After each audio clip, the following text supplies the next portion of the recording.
Adishakti film की प्रस्तुति। Music by Shankar Singh.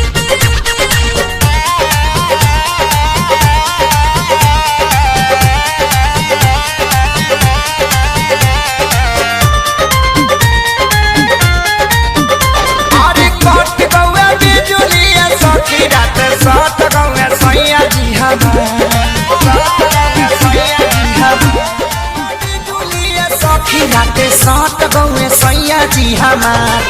धई के कमरिया पलंग पलट गौए सैया जी हमार धई के कमरिया पलंग पलट गौए सैया जी हमार।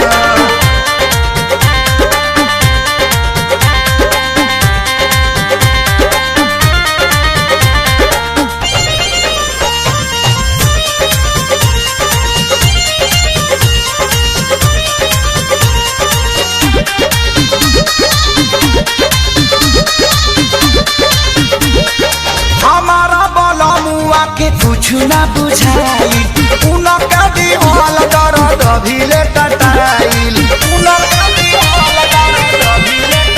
हमारा बलमुआ के कुछ ना बुझाइल उनके दर्द दिहल अभिले टटाइल तनिका सफा का जमीन त डट गइले सैया जी हमार तनिका सफा का जमीन त डट गइले सैया जी हमार धई के कमरिया पलंग पलट गइले सैया जी हमार धई के कमरिया पलंग पलट गइले सैया जी हमार।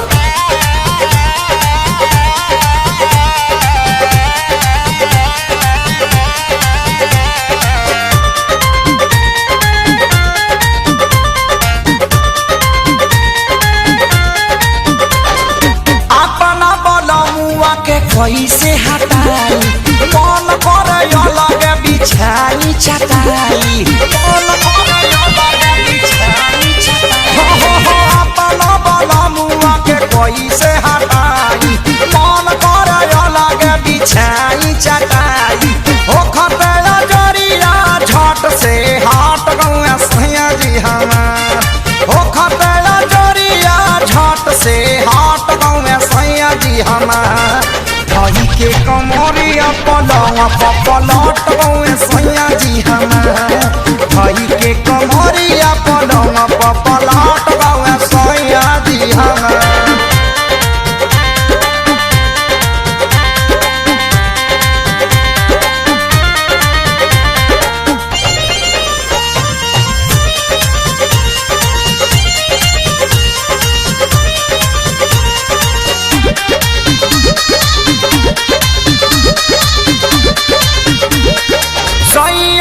सारी बढ़ाइले बीमारी दीवारा पवन दिखलस खोल के केवारी दीवारा पवन दिखलस खोल के केवारी सैया के सारी बढ़ाइले बीमारी शंकर आपू देखले खोल के केवारी ओतने ही देरिया में हम से सलट गइले सैया जी हमार ओतने ही देरिया में हम से सलट गइले सैया जी हमार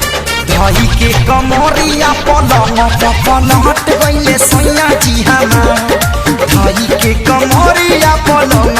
पलट गइले सैया जी हमार पट गौए बिजुली सखी राते सात गौए सैया जी हमार धई के कमरिया पलंग पलट गौए सैया जी हमार